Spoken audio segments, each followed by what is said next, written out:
Bonjour Babacar, bonjour à toutes et à tous.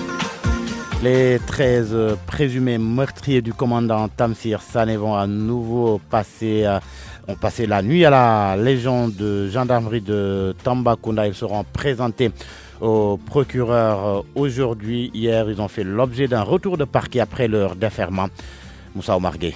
Les 13 prévenus ont pu bénéficier d'un retour de parquet. Ils n'ont pas encore entamé leur face-à-face avec Demba Traoré, le procureur de la République près le tribunal grande instance de Tambacounda. Ces malfaiteurs ont été acheminés au commandement de la Légion gendarmerie Tambacounda le lundi vers 14h sous haute surveillance policière avec un dispositif impressionnant composé pour l'essentiel d'un hammer blindé et des pick-up remplis d'éléments du groupe d'action rapide de surveillance et d'intervention Garci. Pour rappel, le braquage remonte à la date du 26 juillet au poste finance de Koupentoum, ayant occasionné la mort du commandant Tamsir Sané de la brigade gendarmerie de Koupentoum. Les premières arrestations ont eu lieu le jeudi 1er août et c'est finalement le lundi 5 août que les prévenus ont été déférés au parquet. Une affaire à suivre. Moussa Omargué, Tambacounda, Radio Futur Média. Les précisions du procureur de la République sur le placement sous mandat de dépôt de Guy Marius Sagna.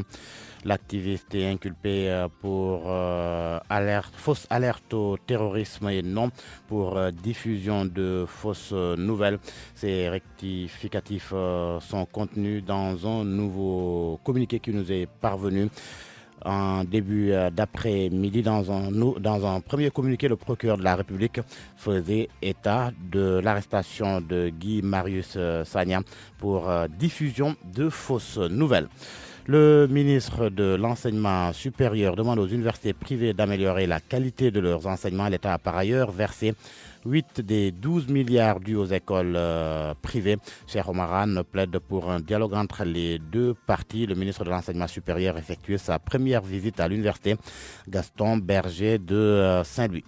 En Gambie, les anciens escadrons de la mort aux jungleurs auditionnés devant la commission Vérité et Réconciliation des témoignages sur des crimes et violations entre 1994 et 2015. La libération de 3 d'entre eux a suscité colère et consternation chez les familles des victimes. Sport basket, la liste des 12 basketteuses sénégalaises qui vont défendre les couleurs du Sénégal durant l'Afro-Basket devant démarrer ce 10 août à Dakar Arena. Eh bien, cette liste est connue. Bintou Diémé, Mam Diouf, Yassine Diop, Ndeysen, Astou Traoré, Lala Won, Lena Nyang, Mam Marissi Koumbassar, Fatou Diagne, Maïmouna Diarra et Aïda Fall. Les 3 recalés sont Mathilde Diop, Ndey Khadijatou Dieng et Ndey Thiam Kamara.